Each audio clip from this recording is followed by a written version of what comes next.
So hello everyone. Happy Pride, motherfuckers.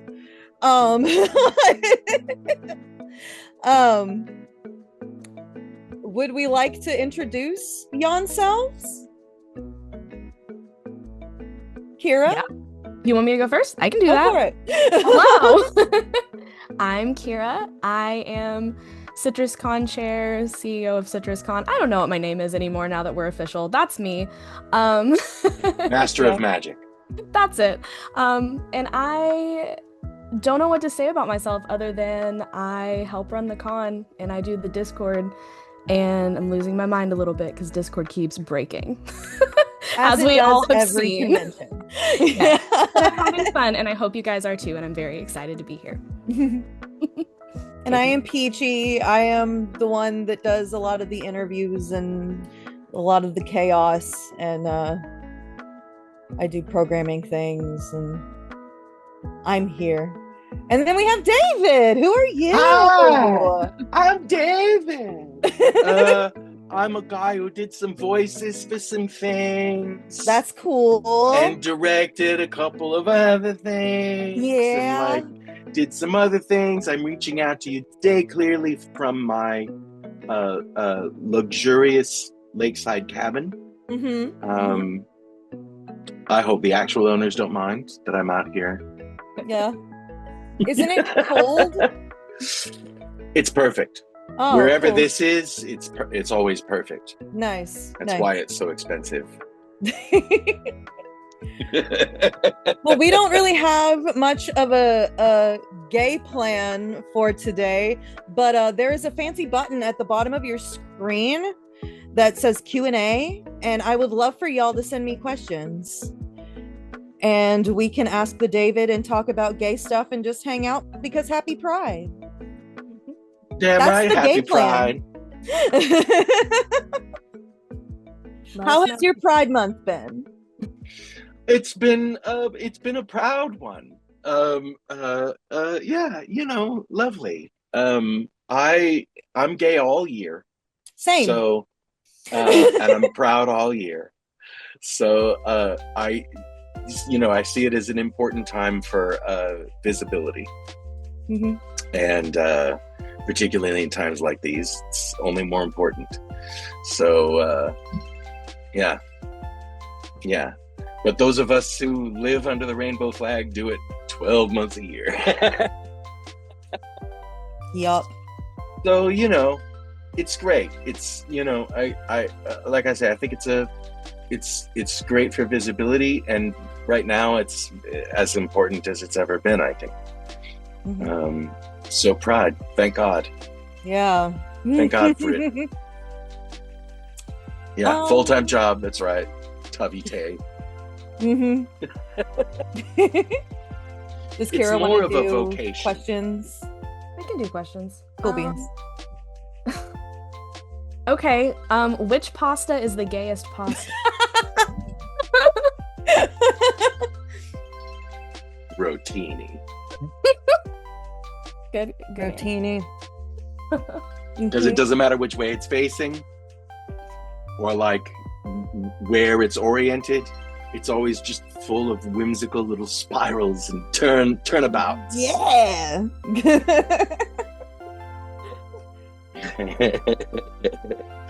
Bow tie pasta? I think of James Bond. Mm. I think of James Bond bow tie. That's like the James Bond pasta. Bow tie is my favorite. I love bow tie pasta. That's a good one. What's the tagliatelle? Tagliatelle, I think it's called. That one's fancy. I can't even say the word. It's so fancy. I've had some experience with pasta. Ooh, okay. Here's a question. We need a gay James Bond stat. Are you sure we haven't already had one? Be sure. That's all I'm saying. So true. Okay, so do you remember your role as Ren from Dramatical Murder? I really love the Sure. I am a huge fan, so I'm kind of going nuts with joy. How was voicing him? It was great. I mean, first and foremost, it was the late and great Chris Ayres who directed that Dramatical Murder dub. And working with Chris was always just like, it was really kind of the best it felt. The best it felt to work in this business was for Chris Ayres. You know, he was just such a lovely human being and such a wonderful director, knowledgeable, came from a background of theater and acting and all kinds of media. He brought a huge base of knowledge with him into his director's chair in the studio. And of course, obviously as an actor. So it was delightful. I remember having some feelings at the time about, you know, going through that, you know, because, you know, when we record these things, particularly in those days, this was before dubbing things at the same time. So like we'd do the whole show. Pardon. From my recovery ward. I remember getting to the end of it when we did, and the last thing we recorded was the OVA, right? Which was of all, and I didn't know the game. I didn't know anything about anything Dramatical Murder before we went in it. So I didn't expect to see any of those. Apparently they were all the bad endings from the game made it to an OVA, which I thought was a questionable choice. And I didn't like that that's kind of where things capped. And like, I had a lot of feelings about that. And I had a lot of feelings about what struck me as problematic in that. And so it was a difficult thing for me to claim. Like, I didn't wave a lot of flags about voicing Ren in Dramatical Murder.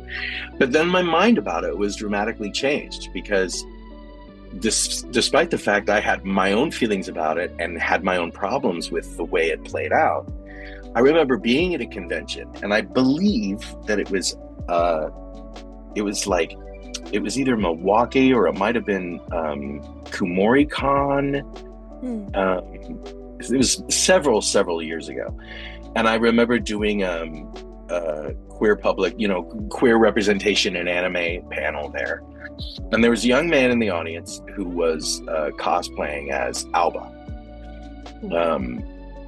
And I lightly mentioned Dramatical Murder. I talked about the things I loved about working on it. I talked about, and as I felt then and still feel, that under a lot of, you know, even if it's not the best of portrayals, it's not of gay life, it's not a bad idea to have gay life present before the vision of people who are consuming whatever medium. So like, I felt at the time it had its virtues, but it had its problems. And I'm sure I would love the good endings. I wish that had made it into an OVA. Yeah. We talked for a little while after the panel, and he was talking about how, you know, much of himself he saw in Alba and how affirming it was to him to have this character with whom, you know, all the things that all of you all who love the show probably already know. So it really struck me that you know, even if you were to line up all the elements of those characters and the plot and like the representation of queerness in that anime, you'd get a lot of little red strikes, you know, not ideal, not ideal, not ideal, lots of things not ideal, as far as like the best, highest quality and most like forward thinking, you know, gay positive, queer positive storytelling. Even still, it checked boxes for people, and people identified with it, and people connected with it. And who am I to tell them, oh, but you should pick a title that has like a more positive spin on the, you know what I mean? Who am I? Right. And when I think about it, you know, when I was a kid, I saw little gay heroes and you know, sort of queerness to admire in the films and television that was being made in like the 80s. You go back and look at it now and it's like, but even still, like, just to see a queer person in an anime, even if it was being played as a joke, like, felt empowering because it felt like someone was seeing you. You know what I mean? Mm-hmm. So, you know, as I've often said, I think in anime in general, I think, as we all know, storytelling of the queer experience is quite old in that medium. It's been going on for a really long time. And a lot of it was told by people who weren't, in fact, themselves queer people, you know. So it was a romanticized version of that experience and sometimes turned into archetype and metaphor. And I think a lot of those metaphors became what we now think of as tropes, you know, the Kabe-dan pushing the younger man against the wall and like forcing yourself on him until he says, it's what I always wanted, you know, like that stuff. And that's problematic, but it also can be a reflection of the actual world. Or it can be an element in a piece of heightened romance storytelling. You know what I mean? Mm-hmm. So all of these things have their virtues, and I think dramatical murder absolutely has its virtues. I will say, I'm glad to see that as the years have gone on, there's a little less of those tropes that you find in those older titles, and they're being replaced with more positive, more queer positive thought is going into the rendering of these things, which is why you get things like Given and Bloom Into You, and you know, some of these newer titles that are treating things with a more sensitive and a more open outlook. Mm-hmm. Mm-hmm. Yeah, for sure. Yeah. So that was half an hour of me talking about what was. No, I love it. There was a lot of agreement in the chat as you were This talking. is the panel. Yes. This is the David. Queerness includes good people and trash people just the same. It's true. I am the and sometimes we're a little bit of both, right? Yeah. My lemons and limes and citrons and citrondas. Okay, this person asks, what do you usually do to celebrate Pride? I continue being a homosexual man. Nice. I continue being gay. Yes.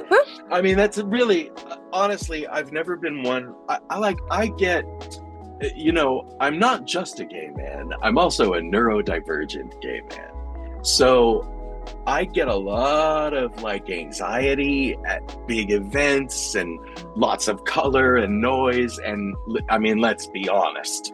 For color and noise, there's nothing more colorful or noisier. You know what I mean? Yeah. For sure. So it's like, I'm not a person who like goes out into the streets and, you know, looks for beads at Mardi Gras and like, this is me. This is me. I'm the guy on the porch by the lake, sipping a little glass of Chardonnay. I love it. And staring quietly across the lake and having very gay thoughts. That's how I celebrate. That sounds so nice. Nice. Yeah, that does sound. It really that sounds does. relaxing.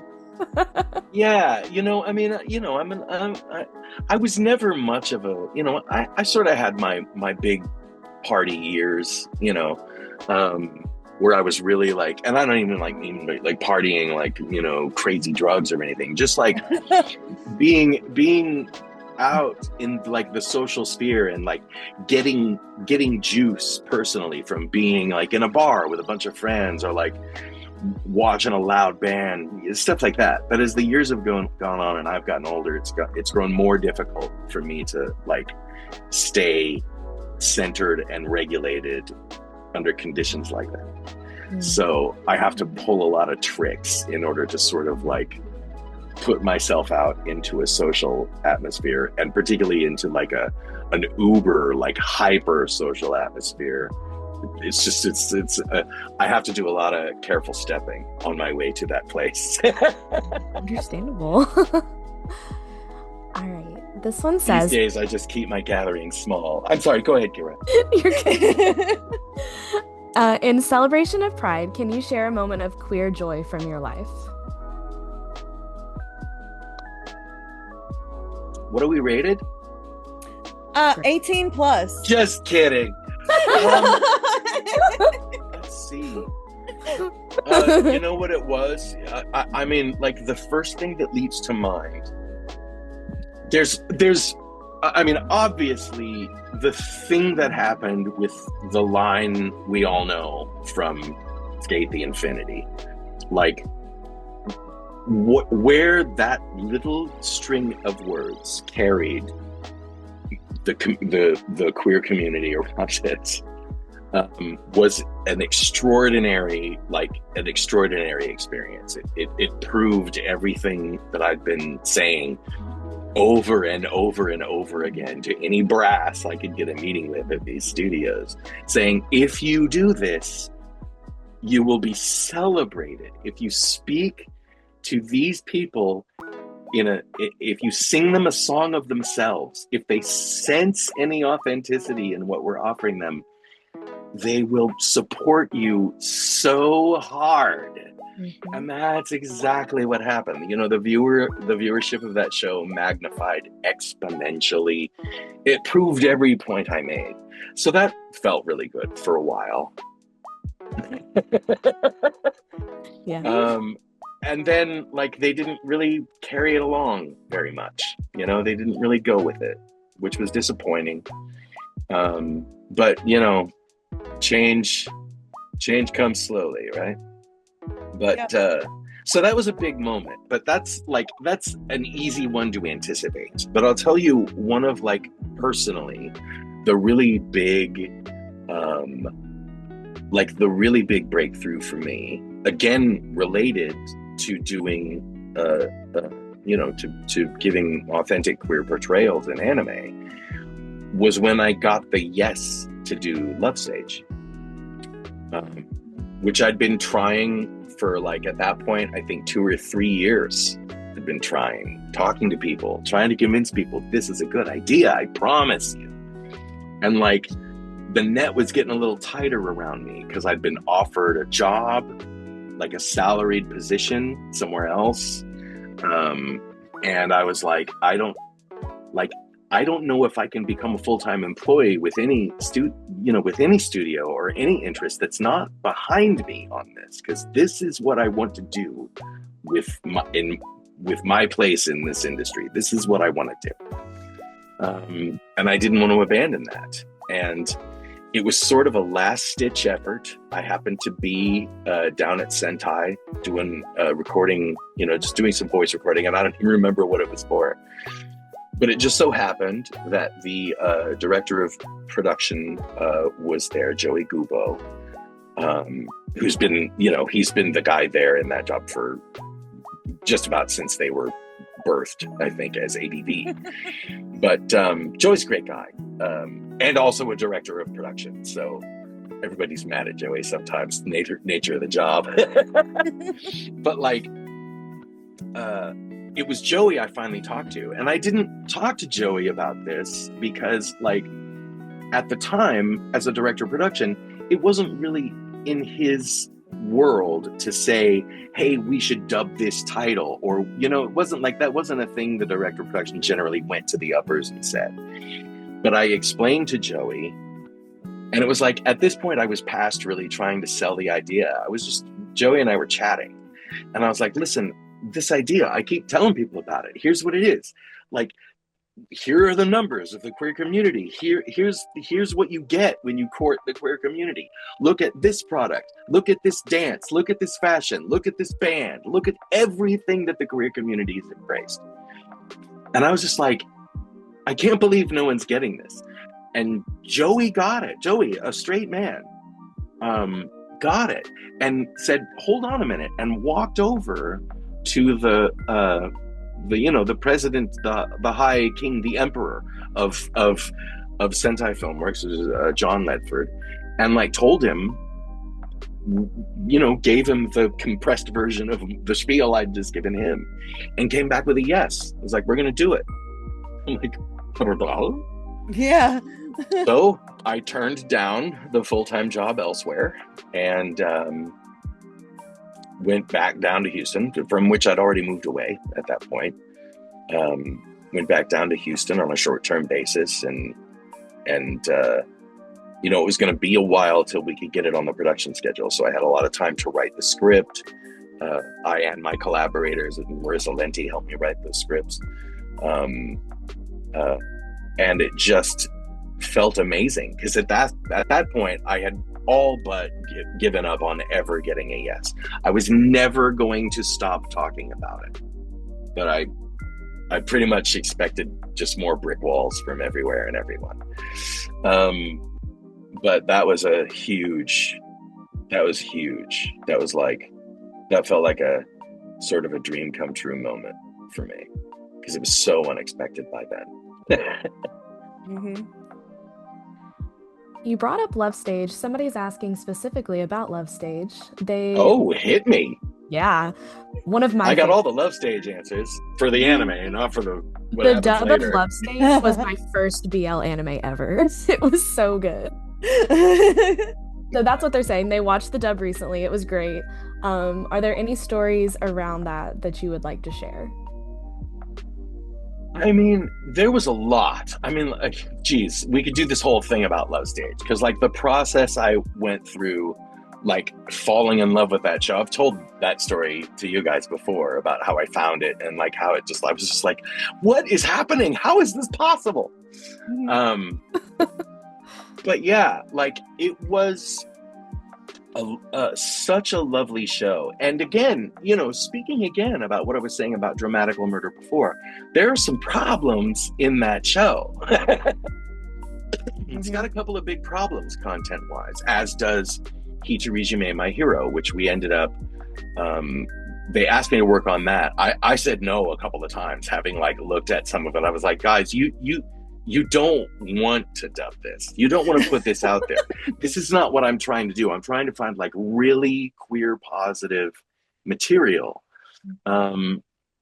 And they kept talking about, I'm sure I told you guys this story too, so I'll make it short. But like, I was just like, there's no way I can tell this story. I really loved the emotional trajectory of the characters and all that.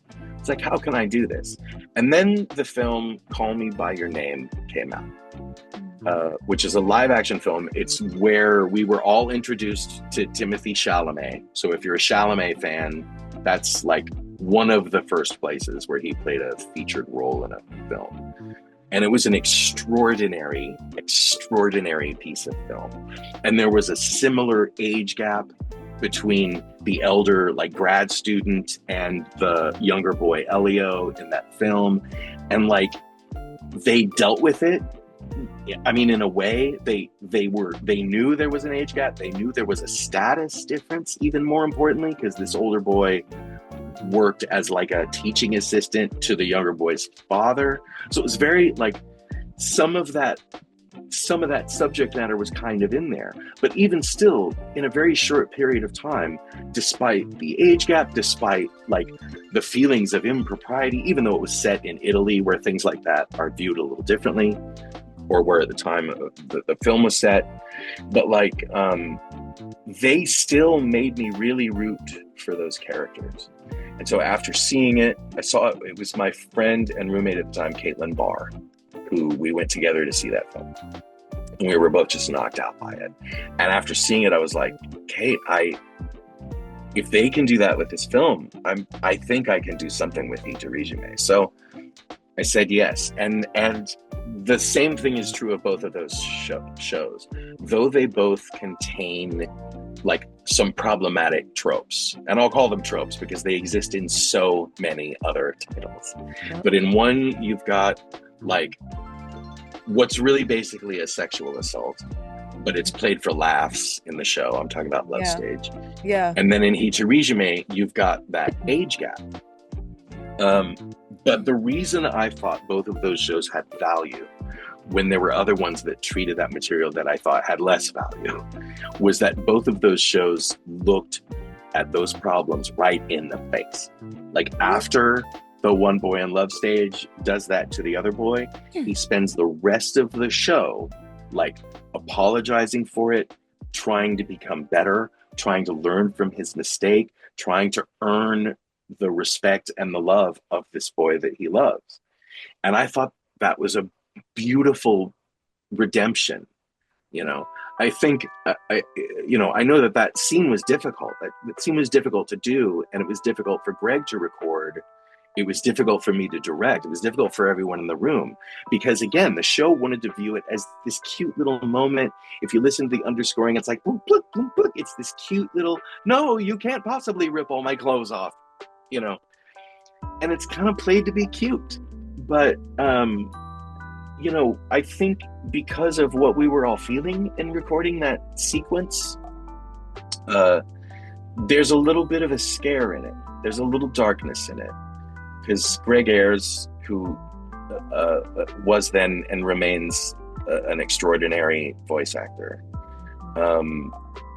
struck this beautiful chord of like feeling what his character was feeling that sort of powerlessness and that agency taken away from him in the way that such an assault might. Mm-hmm. But he also did it in such a way that, like, unless you walked into that scene with your own like bag of personal feelings about things like that, and I understand there are multiple reasons why people would, but like, objectively with what Greg did with it, he didn't hate Ryoma in his performance. And so was harder for us, the audience, to judge him, or at least harder for me, the director, to judge him. And I was looking for all kinds of reasons not to judge him so that I could continue, with the character. Mm-hmm. But Adam Gibbs as Ryoma and Greg Ayres as Izumi was like, I couldn't have been more fortunate in my casting. They're the actors I wanted in it from like the first minute I knew I wanted to dub that show. Nice. So, pardon. So I was really happy for that. And the same in Hitorijime. Actually, there were two reasons I thought that had real value. Was that not only did the characters in the show address and discuss like the age gap difference between these two primary characters, and watched and dealt with it and talked about the risks they were taking and like addressed it quite directly. Mm-hmm. Even insofar as Austin Tyndall's character, Masahiro, like wanting to just like end everything. We but if you've seen the show, you know what I'm talking about. If you haven't, I don't want to spoil any more of it for you. But they looked it in the eye. They looked that problem in the eye, which I thought was valuable. But the thing that really pushed me over the edge, the thing that Hitorijime had, which Call Me By Your Name did not, was the first couple of episodes were dedicated to the young couple, two high school boys who had their own like history and sort of a friendship that didn't quite get off the ground. Like they had their own emotional baggage and they had their own experience. And in the course of, as I recall, 3 episodes, those two little high school boys like established the baseline by which the elder couple figured out how to have a working relationship. Yeah. And this younger boy, Asaya, played by Damon Mills, which with utter perfection, kind of became like the wise old gay. For me, there's always an archetype of the wise old gay. It's in almost every show. And if I direct the show, usually I end up playing it. Either that or the abusive father. Sometimes both. But it was like Damon, as this 14, 15-year-old kid, was the one like slapping these older boys in the face and going, "You're being so stupid. Just like accept who you are and go with it and live and love," Mm-hmm. So that's why I thought both of those shows had real value. Even though they were treading on problematic territory, I thought they took their steps very carefully. So we attempted to do the same in our dub. And that's the answer to your question about, do you have a love state story? A wonderful story. It was great.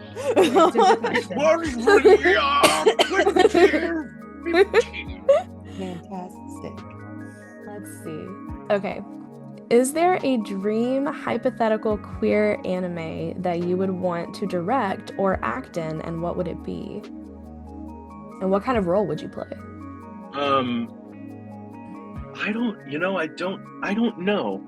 I can't think of an existing title wherein like I would like the one I've always coveted. Like honestly, and it sounds like I'm being like super Buddhist or super humble or something, but I really just don't think of things that way. And it's not because I'm like a more noble creature than anyone else. It's just that my brain just doesn't work that way. Coveting a role, that's fair. Just sort of, to me, it leads to problems. It leads to emotional distress. It leads to expectation. It leads to things that are my enemy as an actor. So I try not to get emotionally involved in like playing a role, because almost every time in my past when I have, and I'm talking about like pre-anime, really, like more in my theater days when I really had my heart set on a role, I never ever got it. So it's just like you can kind of short circuit yourself and do a less interesting job in your audition or your, but directing wise, Banana Fish. Give me Banana Fish. Yeah, I'll take Banana Fish and I'll run with it forever. And I would do I'd do a mean dub of that show. Yes, you would. I believe that. Yeah, I mean, I'll be so I don't thankful. mean mean as in awesome. I mean, it would be mean. I would hurt you, That would all be of great. you. I We would would hurt all you love it. terribly. yeah. But yeah, like ever since I saw, and honest to God, I didn't even finish watching it. Like I saw a couple of episodes on Amazon and then I stopped because I was like, I again, expectation. If I get too deep into this, I'm going to become obsessed with it. My neurodivergent brain will never let it go. Get that. And so, Yep. I don't know. Maybe I might watch it now.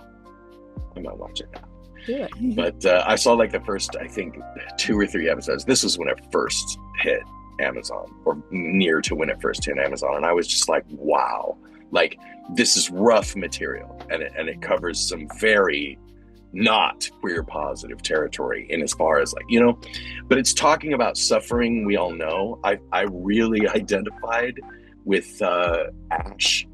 His name Ash, right? I keep calling him River Phoenix because the animators designed him off of River Phoenix. And when I was a boy, the crush I had on River. Oh my God. And what an actor too. God, what a loss to the world that boy's death was. But like I feel a lot of personal identification with what I saw of Banana Fish, which again is kind of why I stopped watching it, because it's just like I'm gonna lose my mind over this, so I need to stop. But I already know what I do with it. I already know who I'd cast in it. I already know what I do. So I'd love to do that dub. Presently I'm just sort of trying to expand into some new territory. You know what I mean? Stretch my legs a little bit. I've been in ADR for a really long time, so I'm trying to get some other projects going. They're all in their infancy, but trying to open the mind a little bit. I kind of miss my theater days. I haven't it's kind of impractical to go back into the theater at this point because of the hours that you spend doing it, and that it's like it comes with practical concerns. I'd have to reactivate my membership to Actors Equity. But I've missed one of the things I really enjoyed, and I still really appreciated this when I was only acting in anime, was that I was already a working actor, right? I was doing commercials, and I was doing theater, and I was doing I did a little bit of TV and some indie film and stuff like that. So one of the things I really enjoyed about acting was it was so liquid. It was like in theater, you'd work 3 months on a show.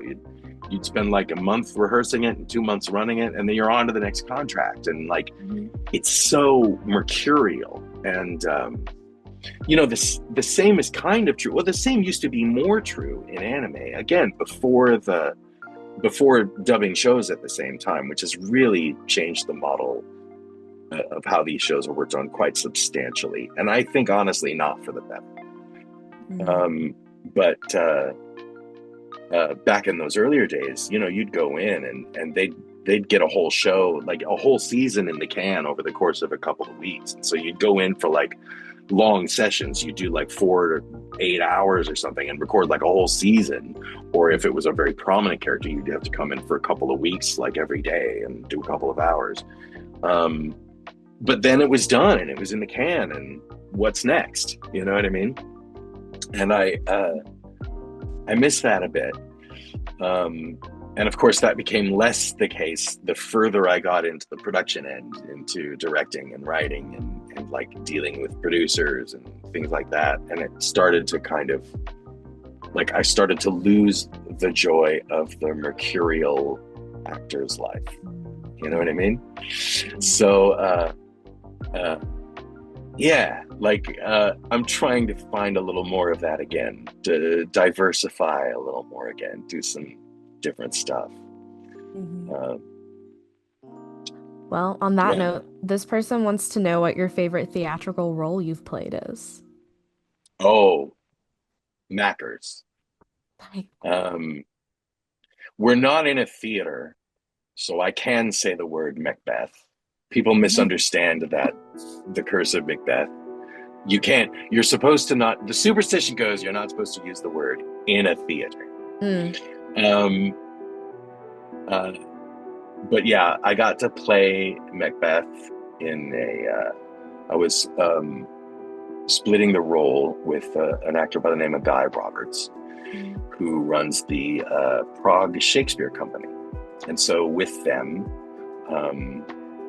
I appeared in their production of Macbeth, which was an extraordinary production. Guy Roberts is also a directed that production. And like, he's a visionary theater director. So to participate in one of his shows is like, it's like being on the edge, it's great. It's a great experience. And it was a great company. And it was funny, I went over to Prague to work with them. I was set to do 2 shows with them. One was Mackers, in which I was going to be, he had like 9 witches. He had like a whole coven of witches and, multi-gender witches. So I was one of the witches. And then when I wasn't one of the witches, I was Mackers. But they call him Mackers in England, which I think is adorable. So I use it liberally. And then there was one other production we were doing. I think it was a production of Cymbeline, a production we were remounting that we had done with the same director who came over to direct it there. She had directed it at the Houston Shakespeare Festival, where we had done it a year or 2 before. If I recall correctly, I believe it was Cymbeline and Macbeth. And my load in those shows was fairly light, and I was due to be in Prague for 3 months. So my big plan was to like go see a bunch of Europe, because everything's 10 minutes away from everything in Europe. And I was like going to travel around and like, ooh, never been to Vienna. Let's check that out. Paris, whatever.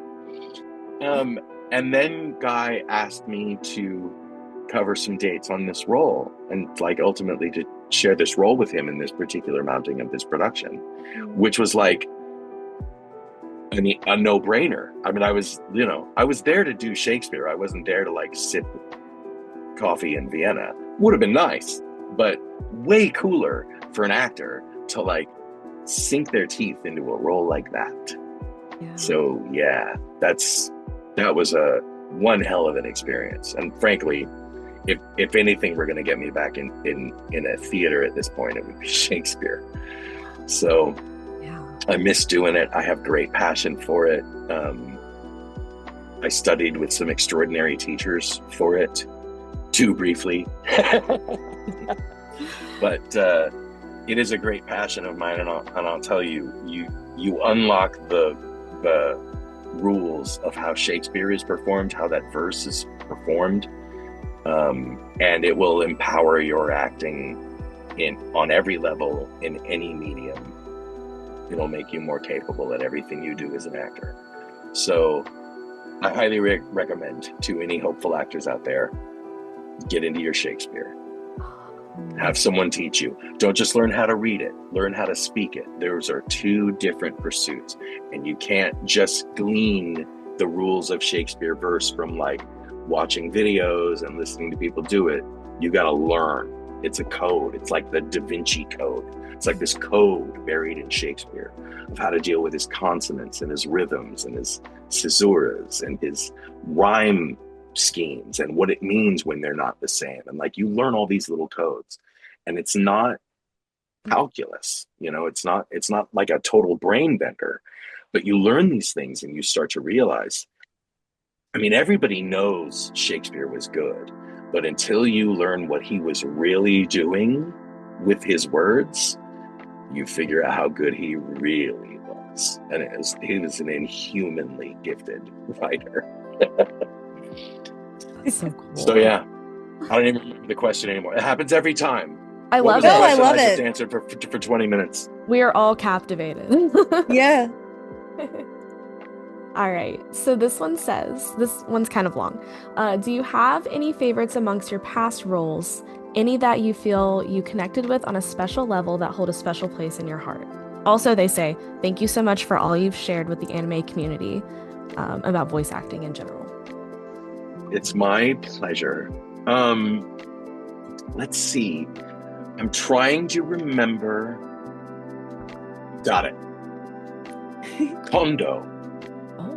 Kondou in Hakuoki. Hakuoki. Kondo in Hakuoki. I love Hakuoki. Yes, thank you. Thank you. Yeah, people know this show. It feels like it was so long ago. I played the Otome game. There's a video game, so I played the game, and then I also watched all of the OVAs in the movie, and yeah. I forget that it was an Otome game. Of course it was.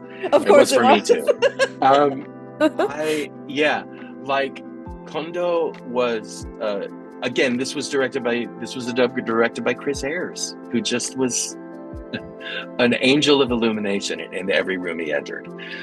So it was a delight to work with him, and like he loved this show, and he loved the very complex relationships that this show rendered between these characters. And Kondo was, I mean, he was so much like me, you know. He was a little hard, and sometimes a little edged, but you know, it was the burden of leadership on him and the trouble of deeply loving all of the people who he, you know, served with. I don't know what you call it when you're all like samurai together. Do you serve together? I don't know. I don't know. Close enough. But yeah, he's such a lovely character, and like a really good heart, and a really like, he was a good leader, you know. Another one kind of similar to that, Oshto in, oh boy.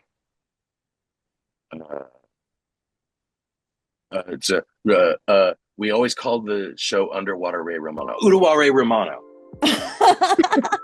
Lord Kondo, or not Kondo. I just said Oshto. Oshto in Uruwa Ray Romano. It was a very similar kind of character, an older guy, a guy in charge, a guy who had deep affection for his, like, what I guess ultimately were his subservience. Yes, Underwater Ray Romano. Yes, like he was a very similar kind of character, a stalwart and a strong leader who was, you know, sort of inwardly, and you occasionally got little glimpses, contending with his own little fractures and troubles. And I really enjoy, I like the quiet ones. I like the ones who like make you wonder what's going on, what's in what they're not saying. Because, you know, really, like for me, the key of like really great acting, which is what we're all trying to do, however close we may or may not get to it. But the real key is not in what you communicate or in what your character communicates. It's in what your character is concealing. Right?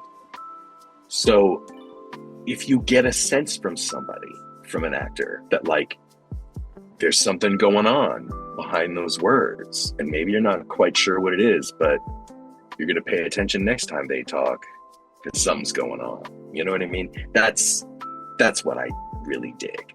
I like the slow burn, the slow hook, you know? Yeah.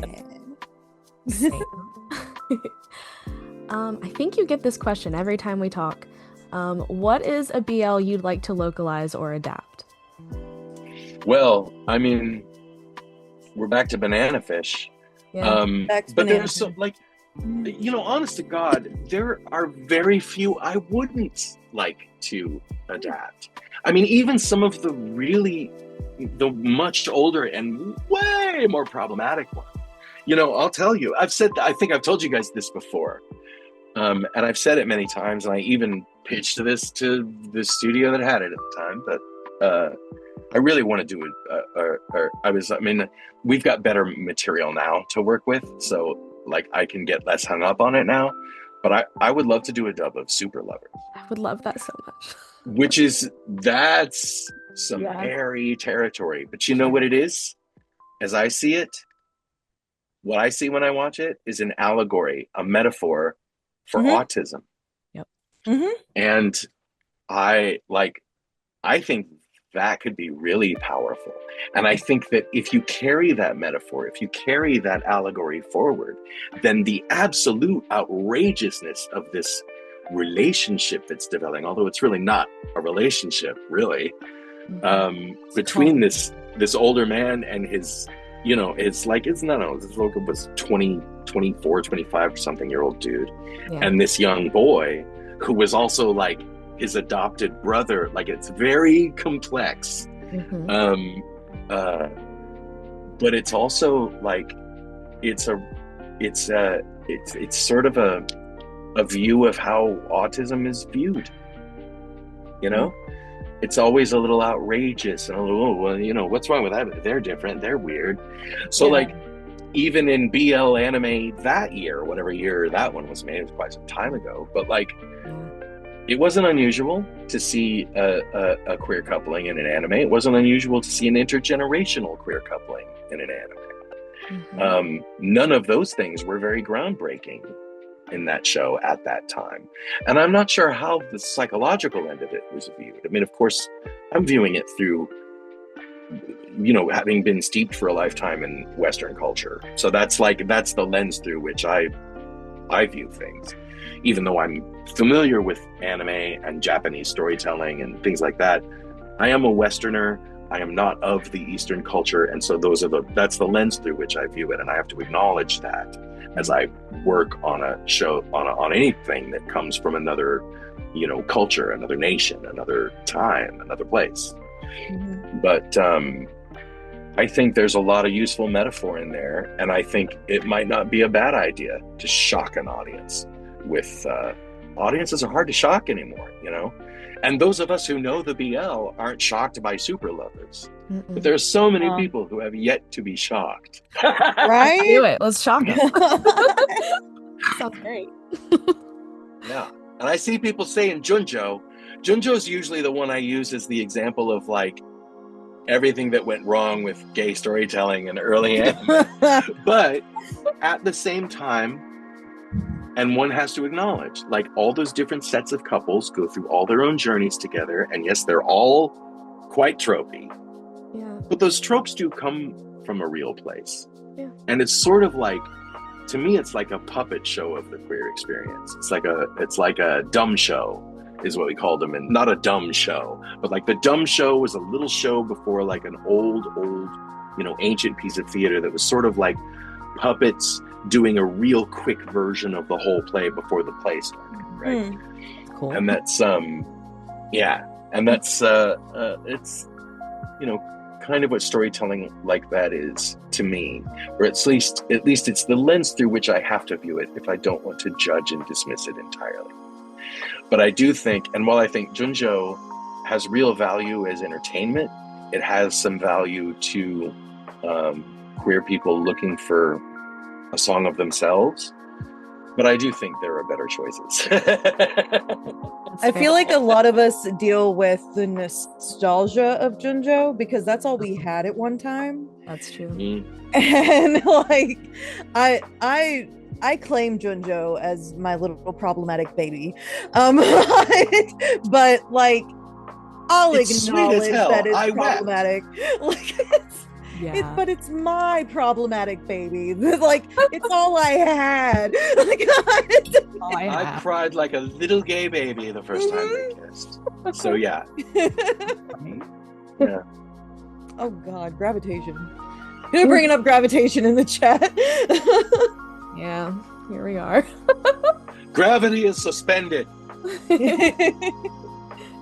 I honestly don't know. One that I'm personally kind of, not to cut you off because I think I just did. No, please. Someone has to. No.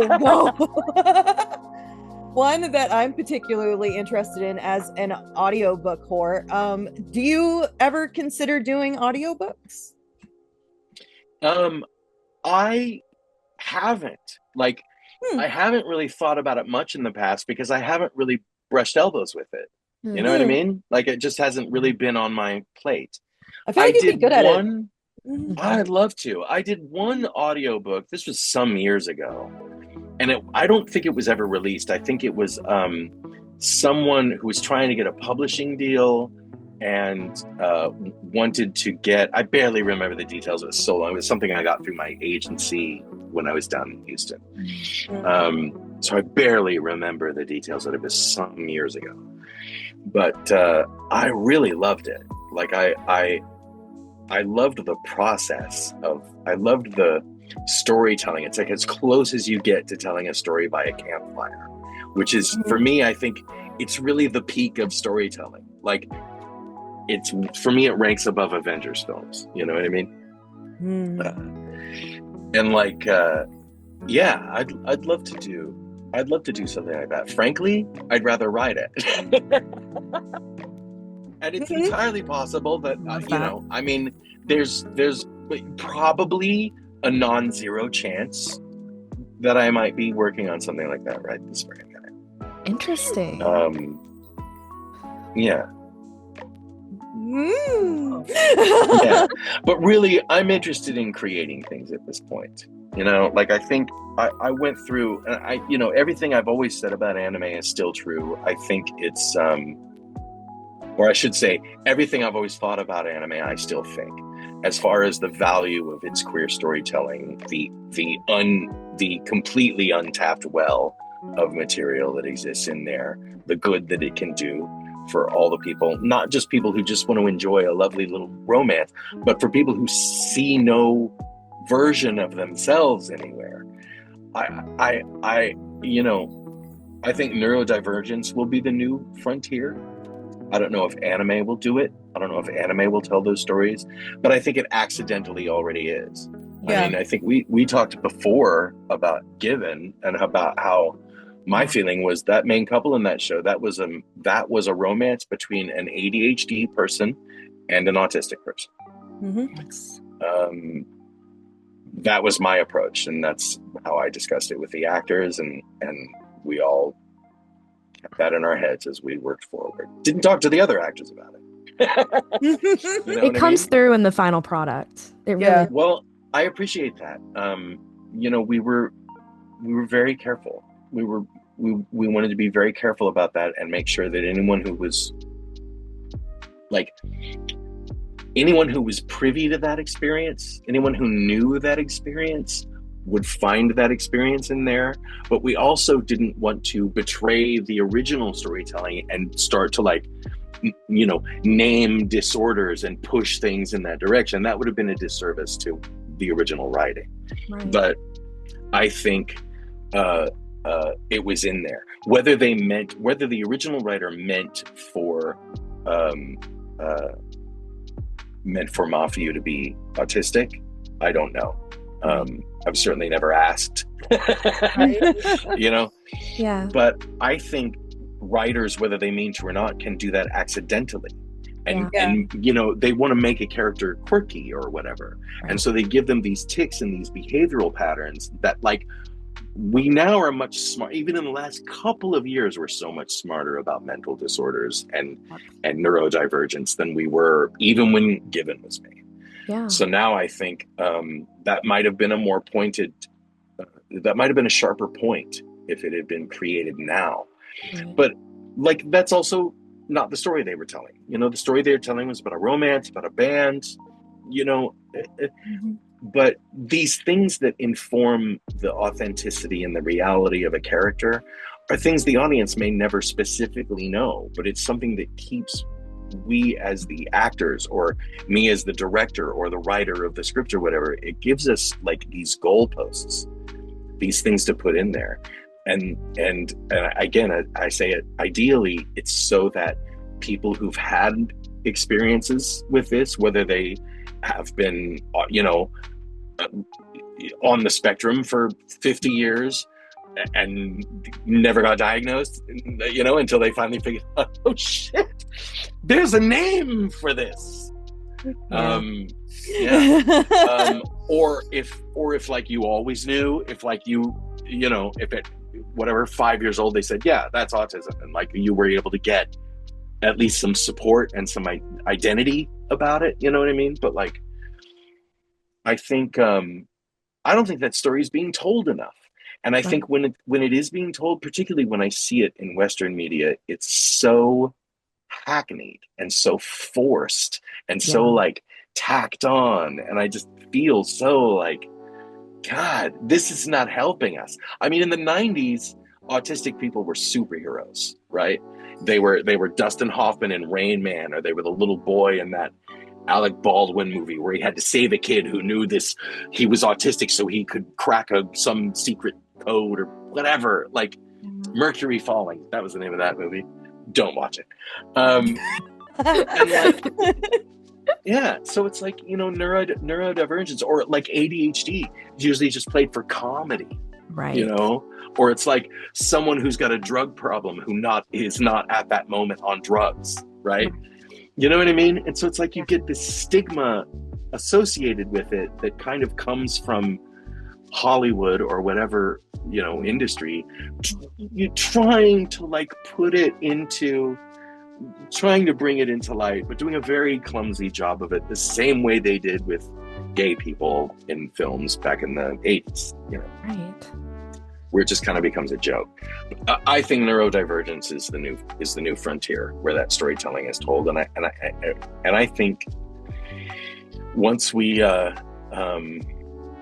able to tell those stories, like, I think we as humans, just as what storytelling always does, it helps we as humans understand our own humanity better. Yeah. You know, things get, one of the best ways to like normalize a thing or to like desensitize people to judgment and reactionism to a thing is to slowly put it in their entertainment. Yes. And like before Ellen DeGeneres came out on her TV show, making her the first person ever to do so. Well, not the first person, but the first person to lead a show who was also a woman to come out as a lesbian, as her character in the show that she led. Yeah. Like, we've never seen that before, but it took a lot to get there. You know, we had to have Billy Crystal in the 70s. It was a series called Soap, which was it's a jokey, it was like a gag series. It was an evening show, kind of gag comedy about a soap opera. And in that, Billy Crystal played a character who was at one point or another gay, at one point or another, what they at the time called a transvestite or drag queen. Right. Not the same thing, but you know, particularly in the 70s, it got real murky. And not, you know, in those portrayals, not great, authentic, you know, queer positive stuff necessarily all the time, sometimes played for jokes, but Billy Crystal was one of the very first, played one of the very first gay characters on television that appeared in people's living rooms every week. Yeah. And it took a lot of that to get to the point where Ellen could come out on her show. And then after that, Will and Grace, and then, now there's a gay couple in every show. That is true. It feels like. Yep. Yeah. And it becomes ubiquitous. And even if you're one of those people who's just like, man, I don't want to hear no more about them gays. Oh God. You're going to get used to it. If it's you're watching, the Adventures of Charlie Trucker, or whatever. I don't know what straight people watch, movies about war. I don't know. But the more they see queer people even around there, even at the dinner table, you know what I mean? The more it becomes something that people who want to be reactionary about become less reactionary about it. Right. Because as has happened in my lifetime, it used to be if you were in a room full of people and you made a gay joke, everybody laughed. Even the gay people, because they wanted to blend in. Yeah.